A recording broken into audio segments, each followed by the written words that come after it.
આયોજક છે. International institute of hotel management is one of the best hotel schools in the world, held by 50 countries. Join IIHM. Sam પિત્રોદાના નિવેદન પર શાહનો પલટવાર. કહ્યું, રાહુલ ગાંધીએ માંગવી જોઈએ માફી. નેતાઓ પાસે આવા નિવેદનો કરવા અને તૃષ્ટિકરણ કરાવવું તે રાહુલની રણનીતિનો ભાગ. દેશના પહેલા લોકપાલ તરીકે જસ્ટિસ પિનાકી ચંદ્ર ઘોષે લીધા શપથ. સુપ્રીમ કોર્ટના પૂર્વ જસ્ટિસ છે પિનાકી ચંદ્ર ઘોષ. પત્રકારોને અશોભનીય શબ્દો બોલ્યા બાદ જવાહર ચાવડાએ માંગી માફી. કહ્યું, કોઈને ઠેસ પહોંચાડવાનો ઈરાદો ન હતો. ગાંધીનગરમાં ભાજપ સરખામણીના આધારે લડશે લોકસભા ચૂંટણી. અસત્ય અને સત્ય વચ્ચેના સંઘર્ષ દર્શાવશે કોંગ્રેસ. જાતિવાદ તો ભાજપ પ્રાંતવાદ દર્શાવશે. સુરતના કાપોદ્રા વિસ્તારમાં પ્રધાનમંત્રી મોદીની જીત માટે થઈ રહ્યો છે શનિ યજ્ઞ. 532 મહિલાઓએ 108 કુંડમાં આહુતિ આપશે. આવતીકાલે પૂર્ણાહુતિ. International Institute of Hotel Management is one of the best hotel schools in the world, held by 50 countries. Join IIHM. નમસ્કાર, હું યશ. ઝી 24 કલાક પર આપનું સ્વાગત છે. મહત્વપૂર્ણ સમાચારો. અંતે કેબિનેટ મંત્રી જવાહર ચાવડાને ભાન થયું છે. ચારેય તરફથી ટીકા બાદ મંત્રી ચાવડાએ માફી માંગી છે. તેમણે કહ્યું કે કોઈને દુઃખ પહોંચ્યું હોય તો દિલગીરી વ્યક્ત કરું છું. આ પહેલા જવાહર ચાવડાએ પત્રકારો માટે થઈ અને અશોભનીય બેશરમ નિવેદન આપ્યું હતું. ત્યારબાદ ઘણો હોબાળો મચ્યો અને આખરે કેબિનેટ મંત્રી જવાહર ચાવડાને માફી માંગવી પડી છે. તેમનો વાણી વિલાસ નવી વાત નથી. પહેલેથી તેઓ આ રીતનો વાણી વિલાસ કરતા આવ્યા છે ભારતીય જનતા પાર્ટીમાં જોડાયા ત્યારથી જ. અને હવે તેમણે પત્રકારોને સંબોધીને પણ ખૂબ જ અશોભનીય નિવેદન આપ્યું હતું. ત્યારબાદ તેમણે માફી માંગી છે. ગઈકાલે માણાવદરમાં એક ગ્રુપ મિટિંગ હતી. ગ્રુપ મિટિંગ દરમિયાન અલગ અલગ વાતો હું કરતો હતો. અમારી સૌરાષ્ટ્રની અમારા વિસ્તારની એક તળપદી ભાષા છે ને તે ભાષાની એક સાહજિકતાથી એક મારી વાત મૂકી હતી કે તે વાતને કારણે એક વિવાદ જાગ્યો છે. મારો કોઈ ઈરાદો નહોતો, ન મારો કોઈ ઇન્ટેન્શન નહોતો કોઈનું ખરાબ લગાડવું, કોઈને દુઃખ લાગે એ વાત કરવી. તમે જો આખો મારો વિડીયો જોશો તો તમને ખબર પડશે કે કેટલી પોઝિટિવ વાતો મેં કરેલી છે. છતાં આમાં કોઈને એવું લાગ્યું હોય કે દુઃખ લાગ્યું હોય કે ઠેસ પહોંચી હોય તો હું મારી દિલગીરી વ્યક્ત કરું છું.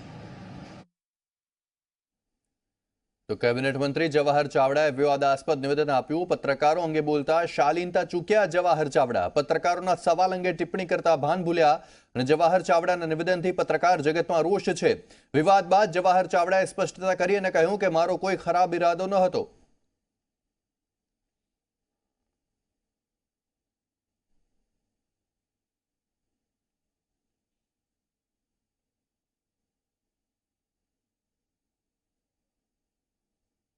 પત્રકારમાં સૌથી મોટો પ્રશ્ન હતો કે આ કોંગ્રેસમાંથી ભાજપમાં શું મને હજી પત્રકારો પૂછે છે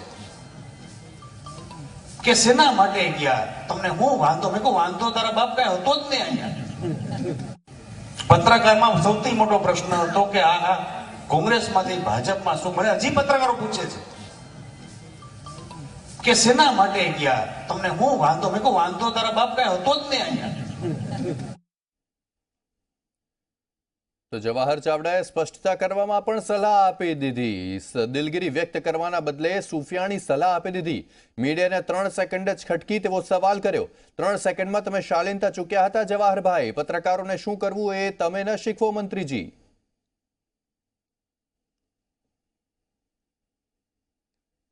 તળપદી ભાષા છે, તળપદી ભાષા પ્રમાણે જ બોલેલો છું. કોઈ ઇન્ટેન્શન ખરાબ નહોતો વાત કરવામાં. પણ મારો પ્રશ્ન સૌથી મોટો એ છે કે મારા 20 મિનિટના પ્રવચનમાં તમને 3 સેકન્ડ જ દેખાય છે. Why can't press be positive? 19 મિનિટની વાત કરી એની કોઈ ચર્ચા નથી કરતું.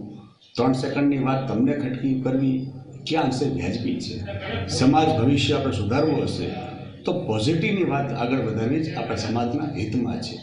અમારી આ તળપદી ભાષા છે. આગળ વધીએ. મહત્વપૂર્ણ સમાચારો. મહેસાણાથી ઓએનજીસી સર્વેયરના ચોકીદારોએ બાળકોને માર માર્યો. બાળકો સર્વેની કામગીરીમાં ચોરી કરતા હોવાથી માર માર્યો.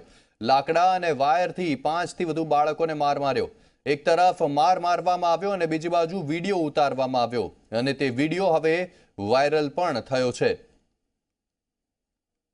તો મહેસાણામાં ઓએનજીસી સર્વેયરના ચોકીદારોએ બાળકોને માર માર્યો છે. બાળકો સર્વેની કામગીરીમાં ચોરી કરતા હોવાથી તેમને માર મારવામાં આવ્યો. લાકડા અને વાયરથી 5 થી વધુ બાળકોને માર મારવામાં આવ્યો. એક તરફ તેઓ માર મારી રહ્યા હતા અને બીજી તરફ અન્ય વ્યક્તિ તે વિડીયો પણ ઉતારી રહ્યો હતો, જે વિડીયો હવે વાયરલ થયો છે. સવાલ તે છે કે બાળકોને આ પ્રકારે માર શા માટે, અને તેઓ હજી કામ કરવાની ઉંમર તેમની નથી, તેમાં તેમને કામ સોંપ્યું કોણે, અને ત્યારબાદ તેમને આ રીતે બેરહેમીથી માર મારવામાં આવે છે અને તેનો વિડીયો પણ ઉતારવામાં આવે છે. આ કયા પ્રકારની માનસિકતા અને કયા પ્રકારની માનવતા અહીંયા લોકોમાં ઉભરે છે? વધુ માહિતી આપશે અમારા સંવાદદાતા તેજસ દવે. જી તેજસ, આખો મામલો શું હતો જેમાં બાળકોને માર મારવામાં આવ્યો, અને સવાલ તે પણ ઉભો થાય છે કે આ બાળકોને કામ કોણે સોંપ્યું? કામ કરવાની તેમની ઉંમર પણ નથી.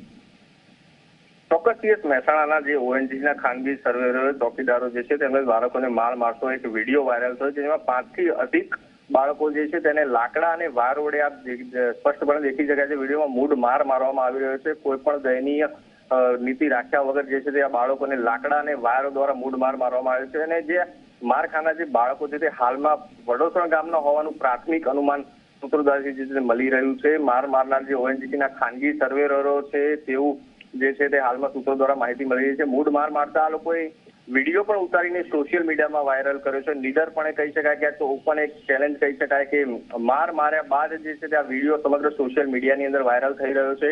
ઓએનજીસીના સિક્યુરિટી ગાર્ડ ન હોવાનું પીઆરઓ દ્વારા જણાવવામાં આવ્યું છે. ઓએનજીસીને પીઆરઓના પાસે સમગ્ર આ વાતની વાત કરતા તેમણે તે પણ જણાવ્યું હતું કે આ ઓએનજીસીના સિક્યુરિટી ગાર્ડ નથી. ખાનગી સર્વેર બાબતે તેમને પૂછતા તેમને એમ કીધું કે તેમને આ બાબતે કોઈ માહિતી નથી કે ક્યાં સર્વેની કામગીરી ચાલુ છે. તે પ્રકારની વાત પણ પીઆરઓ દ્વારા કહેવામાં આવી હતી. ઠાકોર સમાજના આ બાળકો હોવાનું હાલમાં તો જાણવા મળી રહ્યું છે સૂત્રો પાસેથી. અને હાલમાં જો ચોક્કસથી કહી શકાય કે પોલીસ ફરિયાદ પણ આ મામલે હજુ સુધી થઈ નથી તેવું ચોક્કસથી સૂત્રો પાસેથી માહિતી મળી રહી છે. કહી શકાય કે એક દયનીય બાબત છે. જે બાળકો જે કામ કરવાની પણ ઉંમર નથી તેમને આ રીતે મૂઢ માર મારવામાં આવી રહ્યો છે. લાકડા અને વાયરો વડે જે છે તે લોકોને મારવામાં આવી રહ્યું છે. શા કારણથી મારી રહ્યા છે તે હાલમાં તો ચોક્કસથી માહિતી નથી, પરંતુ આ બાળકો જે ચોરી કરવા ગયા હોવાનું વાત હાલ સૂત્રો પાસેથી મળે. ચોરી કરવા ગયા હતા અને તે લોકોને પકડીને માર માર્યો તે પ્રકારની હાલ માહિતી સૂત્રો પાસેથી મળે છે, પરંતુ ચોક્કસ કોઈ માહિતી નથી કે આ બાળકોને શા કારણથી માર મારવામાં આવ્યો છે. જી જરૂરથી તેજસ, શું પોલીસ સ્ટેશન સુધી આ મામલો પહોંચ્યો છે કે કેમ? નથી, બિલકુલ દિવસ આ પોલીસ સુધી હાલમાં કોઈ ફરિયાદ નથી થઈ હોવાનું હાલમાં જાણવા મળી રહ્યું છે. પોલીસ પાસે હાલમાં તો જે છે ત્યાં કોઈ મામલો પહોંચ્યો નથી. ક્યાંક ને ક્યાંક ઢીલી નીતિ કહી શકાય કે આ એક મસ્ત મોટો જે મારતો વિડીયો જે સોશિયલ મીડિયામાં વાયરલ થયો છે, સમગ્ર જગ્યાએ વાયરલ થઈ રહ્યો છે, ત્યારે પોલીસ પાસે પણ આ વિડીયો ના પહોંચ્યો તેવું માની ના શકાય. ત્યારે પોલીસ પણ આમાં એક ચોક્કસથી એક યોગ્ય કાર્યવાહી કરવી પડે તે પ્રકારની વાત ચોક્કસથી કહી શકાય છે. જી જરૂરથી આભાર આપનો તેજસ, તમામ માહિતી આપવા બદલ. આગળ વધીએ, પોરબંદરના દેવભૂમિ દ્વારકા પાસે અકસ્માત સર્જાયો છે. કાર અને એસટી બસ વચ્ચે અકસ્માત સર્જાયો. વડોદરાના દંપતીનું તેમાં મોત થયું છે અને પુત્રની હાલત ગંભીર છે. ગંભીર ઇજાગ્રસ્ત બાળકને હાલમાં સારવાર માટે ખસેડવામાં આવ્યો છે. તો પોરબંદરના દેવભૂમિ દ્વારકા પાસે કાર અને એસટી બસ વચ્ચે અકસ્માત સર્જાયો. જો કે અકસ્માતમાં વડોદરાના દંપતીનું મોત થયું છે. વધુ માહિતી આપશે અમારા સંવાદદાતા અજય શીલુ. અજય, જાણવા માંગીશું, અકસ્માત સર્જાયો છે, હાલમાં શું અપડેટ પ્રાપ્ત થઈ રહી છે, કઈ દિશામાં તપાસ?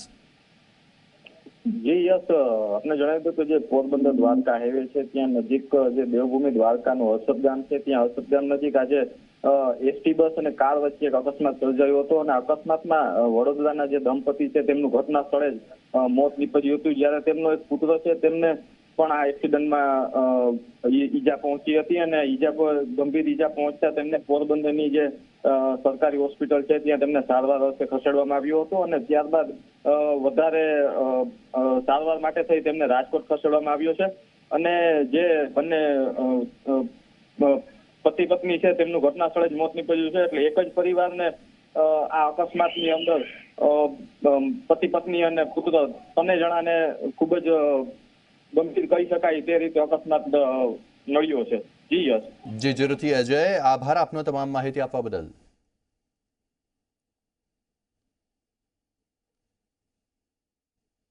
આગળ વધીએ લોકસભાની ચૂંટણીને લઈને ભાજપના જનસંપર્ક અભિયાનની શરૂઆત થઈ ચૂકી છે ત્યારે ભાજપના પ્રદેશ અધ્યક્ષ જીતુ વાઘાણીએ ગાંધીનગરના રૂપાલમાં વરદાયીની માતાના દર્શન કરીને અભિયાનનો પ્રારંભ કર્યો। અમિત શાહ ગાંધીનગરથી લોકસભા ચૂંટણી લડી રહ્યા છે ત્યારે ભાજપ કાર્યકર્તાઓ અને હોદ્દેદારોમાં અનેરો ઉત્સાહ જોવા મળી રહ્યો છે અને તમામ કાર્યકર્તાઓ ઘરે ઘરે જઈ સરકારના કામ અંગે માહિતી આપશે। 24 માર્ચથી 26 માર્ચ દરમિયાન વિજય સંકલ્પ સંમેલન યોજાનાર છે ત્યારે ગાંધીનગરમાં યોજાઈ રહેલ સંમેલનમાં યોગી આદિત્યનાથ પણ હાજરી આપશે।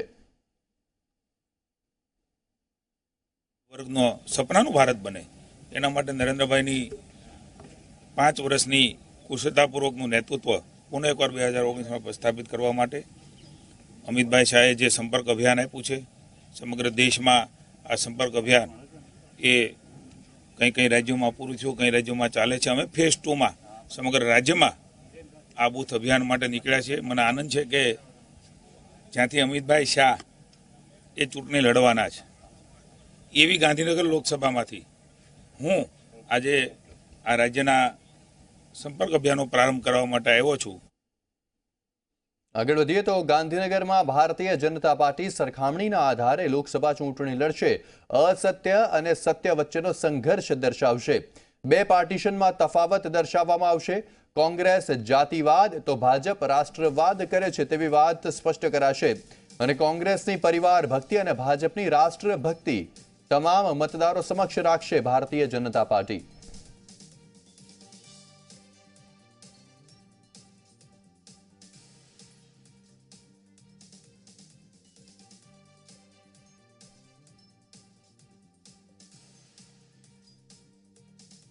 આગળ વધીએ ફિલ્મ અભિનેતા અને અમદાવાદ પૂર્વના સાંસદ પરેશ રાવલ આ વખતે ચૂંટણી નહીં લડે તેવી જાહેરાત તેમણે કરી છે। ઝી 24 કલાક સાથેની ખાસ ટેલિફોનિક વાતચીતમાં તેમણે જણાવ્યું કે તે વ્યવસાય રાજકારણી નથી અને માત્ર પીએમ મોદીને સમર્થન આપવા આવ્યા હતા।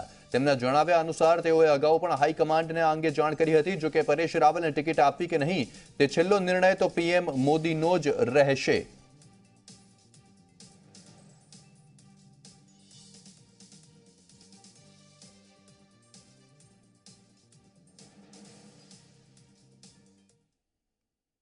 તો ફિલ્મ અભિનેતા અને અમદાવાદ પૂર્વના સાંસદ પરેશ રાવલ આ વખતે ચૂંટણી નહીં લડે તેવી જાહેરાત તેમણે કરી ત્યારે ભાજપના પ્રદેશ અધ્યક્ષ જીતુ વાઘાણીએ જણાવ્યું કે તેઓએ પોતે ચૂંટણી લડવાની ના પાડી છે। તેઓ ચૂંટણીના કાર્યમાં કાર્યકર્તા તરીકે જ કામ કરશે।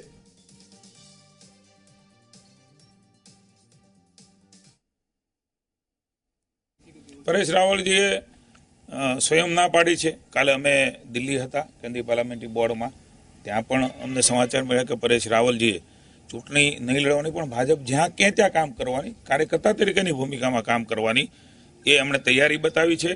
મીડિયાના માધ્યમથી હું કહેવા માંગુ છું કે પરેશ રાવલને અકારણ એ રીતે ન ચિતરવામાં આવે, કારણ કે નેતા છે। અહીંયા એક એક્ટર તરીકે પણ કોઈ અને કોઈ એટલો સમય એમણે એના મત વિસ્તારમાં આપ્યો છે। ખૂબ વ્યસ્ત હોવાના કારણે એ પ્રતિનિધિ તરીકેની ચૂંટણી એ અહીંથી અમદાવાદથી લડવાની એમણે સ્વયં ના પાડી છે। રાજનીતિમાં આપણે એક મહત્વનું પગલું છે કે ના પાડવી કે મારે નથી લડવું। હું એના આ નિર્ણયને બિરદાવું છું અને આવકારું છું। તો લોકસભા ચૂંટણીને લઈને ભાજપના 3 મંત્રીઓને છેલ્લી ઘડીએ ઉતારવા પર વિચારણા કરાઈ રહી છે। કેબિનેટ મંત્રી જયેશ રાદડિયાને પોરબંદરથી અને કેબિનેટ મંત્રી દિલીપ ઠાકોરને પાટણથી લડાવવા પર વિચારણા કરાઈ રહી છે। ત્યારે મંત્રી પરબત પટેલને પણ બનાસકાંઠાથી અને પૂર્વ મંત્રી શંકર ચૌધરીના નામ પર પણ ચર્ચા થઈ રહી છે।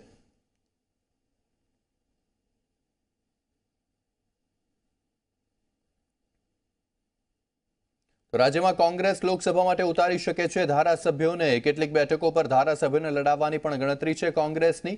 પોરબંદરથી લલિત વસોયા લડી શકે છે તો સાબરકાંઠાથી ધવલસિંહ ઝાલાને મળી શકે છે ટિકિટ। બારડોલીથી જીતુ ચૌધરીને ટિકિટ મળી શકે છે તો અમરેલીથી પ્રતાપ દુધાત કે વિરજી ઠુમ્મરને ટિકિટ મળી શકે છે। રાજકોટથી કોંગ્રેસ લલિત કગથરાને મેદાને ઉતારી શકે છે।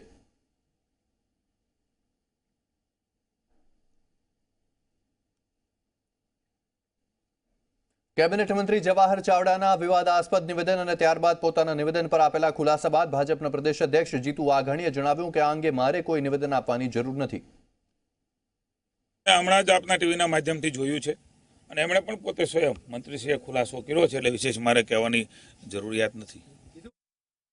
તો લોકસભાની ચૂંટણીના પડઘમ શરૂ થઈ ચૂક્યા છે ત્યારે સુરતમાં મહિલાઓએ નરેન્દ્ર મોદી ફરીથી પ્રધાનમંત્રીના પદ પર આવે તે માટે શનિ યજ્ઞનું આયોજન કર્યું 532 મહિલાએ 108 કુંડીમાં શનિ યજ્ઞ કર્યો અને પ્રધાનમંત્રી મોદીની જીત માટે પ્રાર્થના કરી મોદી વિચાર મંચે કાપોદ્રા સિદ્ધ કુટીર મંદિરના તાપી તટે શનિ યજ્ઞનું આયોજન કરાયું મોટી સંખ્યામાં ઉપસ્થિત મહિલાઓએ આગામી લોકસભા ચૂંટણીમાં એનડીએ સ્પષ્ટ બહુમત સાથે કેન્દ્રમાં સરકાર બનાવે અને ગુજરાતના પનોતા પુત્ર નરેન્દ્ર મોદી વધુ એક વખત પ્રધાનમંત્રી પદની શપથ લે તેવો આશાવાદ વ્યક્ત કર્યો પ્રધાનમંત્રી મોદીની કાર્યશૈલીથી પ્રભાવિત અને ભ્રષ્ટાચાર મુક્ત ભારતના આશાવાદ સાથે પરમ ભગવતી સાધક તપોનિધિ સંત સ્વામી શ્રી વિજયાનંદજી મહારાજની આગેવાનીમાં મોદી વિચાર મંચ દ્વારા આયોજિત 108 કુંડી યજ્ઞ આજે સાંજે 6 વાગ્યા સુધી ચાલશે અને ત્યારબાદ વિશાળ ભંડારાનું આયોજન કરાયું છે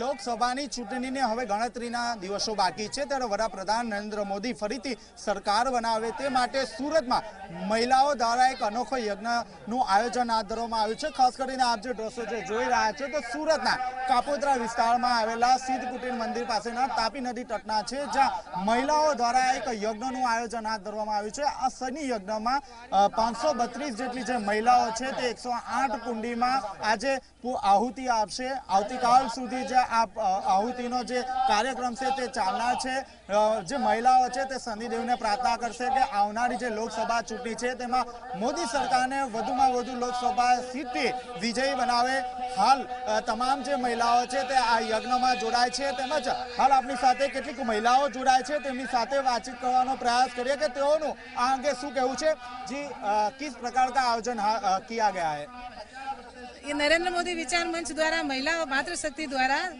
550 बहनों द्वारा हमने सुबह 9 बजे हवन शुरू किया है इसमें हमारे विजयानंद जी महाराज जी के सानिध्य में उन्होंने हमको सलाह दी कि मातृशक्ति द्वारा कुछ ऐसा भव्य आयोजन कीजिए तो शनि यज्ञ का हमने सोचा कि भाई इतनी बहनें सारा एक साथ इकट्ठा होकर जो मोदी जी के लिए 2019 का चुनाव हो रहा है उसके लिए हम लोगों ने सभी महिला इकट्ठी होकर एक ऐसा आयोजन किया कि जितना भी वायुमंडल में जो आसुरी शक्ति है उसको समाप्त करने के लिए ये शनि यज्ञ शुरू किया है આપણી સાથે અન્ય પણ કેટલીક મહિલાઓ જોડાય છે તો તેમની સાથે આપણે વાતચીત કરવાનો પ્રયાસ કરીએ जी मैं आपसे पूछना चाहूँगा आज यज्ञ का आयोजन है क्या कहोगे आप आज मोदी जी के लिए ये यज्ञ किया गया है और हम तो यही चाहते हैं कि मोदी जी दोबारा बैठे क्योंकि मोदी जी है तो देश बचेगा जी मैं आपसे पूछना चाहूँगा जी जिस तरह यज्ञ रखा है कितनी बहनों ने भाग लिया है किस तरह कार्यक्रम का आयोजन है पहले तो ये शनि यज्ञ रखा है तो हमारे बहनों के लिए ही बहुत बड़ी बात है और वो भी विचारधारा मंच मोदी जी ने वैसे भी मोदी जी ने तो बहनों के लिए कुछ ना कुछ किया ही है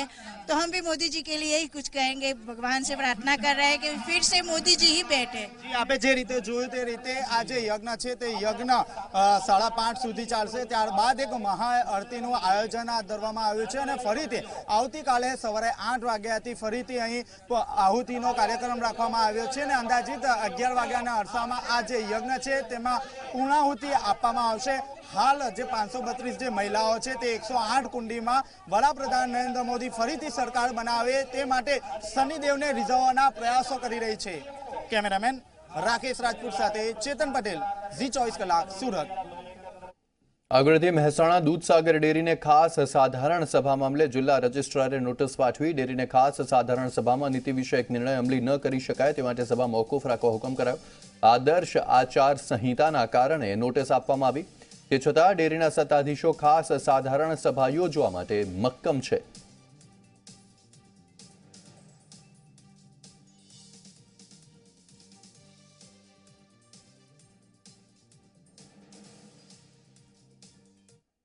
આગળ વધીશું બુલેટિનમાં પરંતુ હાલ રોકાઈશું એક બ્રેક માટે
બ્રેક આપનું સ્વાગત છે। લોકસભાની ચૂંટણી પહેલા મતદારોનો મિજાજ જાણવા ઝી 24 કલાકની વોટ યાત્રા પહોંચી પંચમહાલના ડખરિયા ગામે।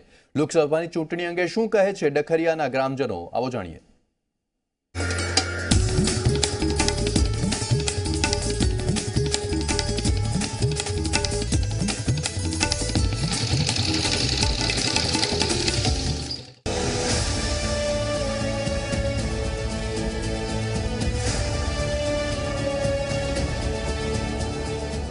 ઝી 24 કલાકની વોટ યાત્રા પંચમહાલ બેઠકના ડખરિયા ગામ ઉપર આવી ગઈ છે। તે આ બેઠક ઉપર જે લોકસભાનું આ ગામ છે ડખરિયા, એમાં ચૂંટણીનો શું ડખો છે જાણીએ આપણે આ ગામમાં જઈને। હાલો ડખરિયા ગામમાં વોટ યાત્રા લઈને।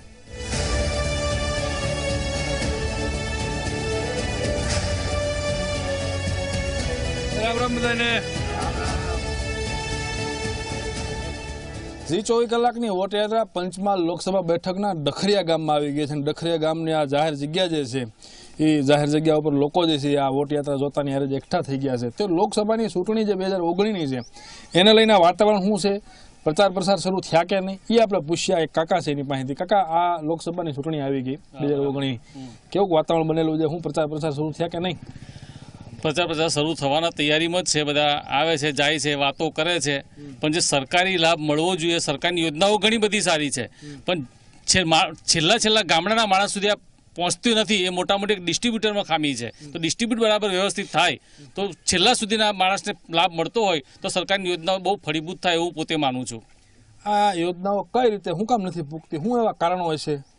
હવે આમાં શું, સરકાર યોજનાઓ બનાવે છે, યોજનાઓ બનાવ્યા પછી જે છેલ્લા માનવી સુધી પહોંચવી જોઈએ એની જે વહીવટી તંત્રની જે ખામી છે એ ખામી સુધારવામાં આવે તો છેલ્લામાં છેલ્લા માણસ સુધી આ લાભ મળી શકે એવું મારું પોતાનું માનવું છે।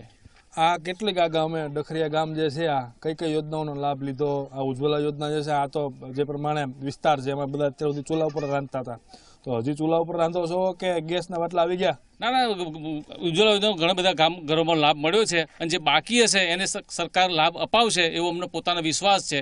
અને લાકડો બધો બાળવાની જે પ્રથા હતી ઓછી થઈ ગઈ છે। બહેનોના આરોગ્યની દ્રષ્ટિએ જોવા જઈએ તો પણ ઘણું બધું આરોગ્ય સારું સુધરશે એવું પોતે અમે માનીએ છીએ અને લાભ તો મળતો જ જાય છે। અને આ વાયદાઓ જે હોય છે ચૂંટણીના અગાઉ કરેલા 2014ના, પૂરા થયા નથી થયા?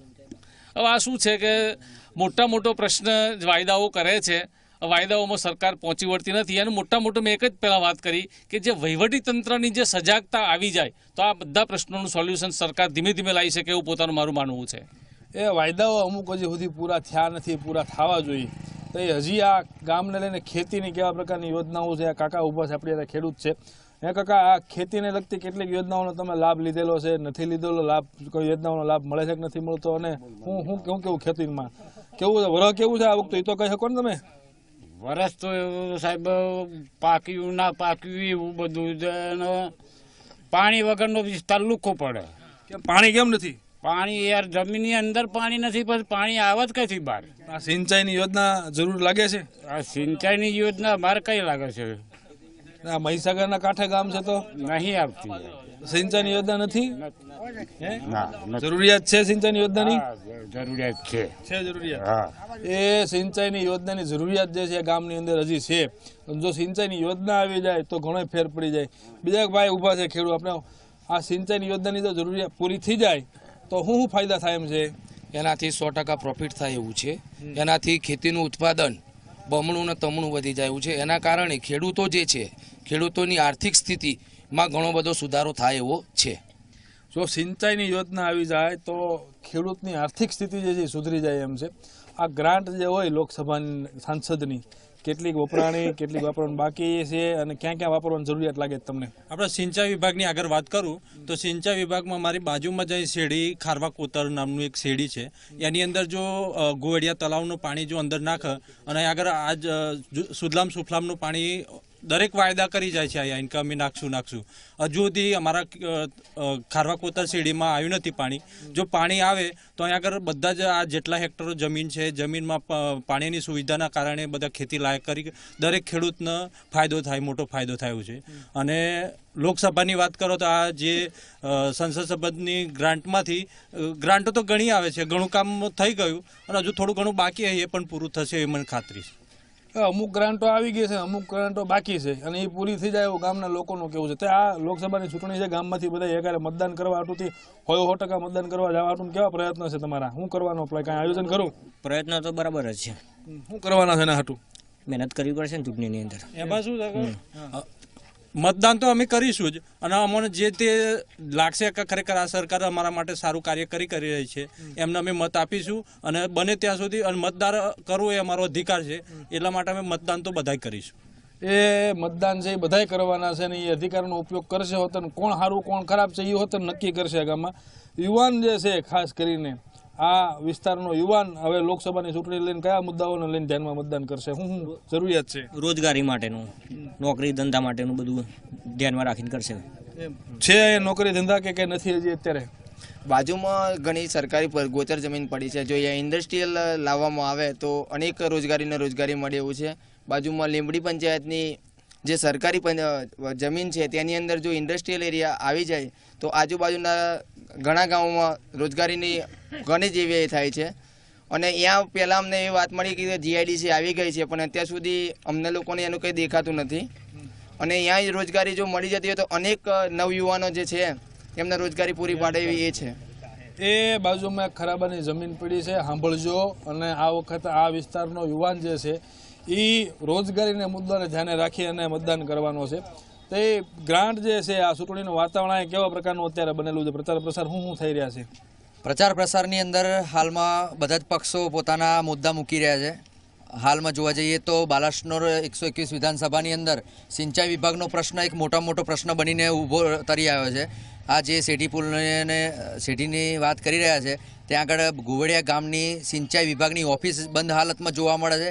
ક્યારે પણ સિંચાઈ વિભાગની અંદર ક્યાં આગળ કોઈ અધિકારીઓ આજ દિન સુધી મને ફરજ બજાવતા જોવા મળ્યા નથી. લાઇટ વીજળી તો મળે જ છે. લગભગ એવું માનવામાં આવે છે કે આગળ બધા 24 કલાકની વિદ્યુત સેવાઓ બધે પ્રાપ્ત થઈ રહી છે. આ ઉજ્જવલા યોજના જે છે એનો લાભ અહીંયા આજે બધા ગામમાં ચૂલા ઉપર જ રસોઈ રાંધે છે કે ગેસના બાટલા આવ્યા? ગેસ ક્યાં આવ્યો કે નથી આવ્યો? અહીંયા બધાએ ઉજ્જવલા યોજનાથી ઘણી બધી મહિલાઓના બહુ ફાયદા થયા અને મતલબ કે બધાને લાભ મળ્યો છે ઉજ્જવલા યોજનાનો. અમુક જે તે ઘર બાકી છે એ ઘરમાં ટૂંક જ સમયમાં એ લોકોને પણ એ લાભ મળી જશે. પ્રશ્નની વાત કરવામાં આવે તો ડખરિયા ગામમાં અત્યારે એક યુવાનીનો જે યુવાન જે છે એ લોકોનો એ છે કે બાજુમાં ક્યાંય જો ઔદ્યોગિક સંસ્થા ઊભી થાય તો ગામના યુવાનો જે અત્યારે ખેતીનો તો બેકાર છે એ વહેલી તકે એને કામ ધંધે લાગી જાય. તો લોકસભા વિસ્તાર જે હતો આ વોટયાત્રા આપણે ફરી રહ્યા હતા પંચમહાલમાં, અને પંચમહાલનું આ ડખરિયા ગામ. તો હાલો આ વોટયાત્રા છે ને બીજે ગામ જાય.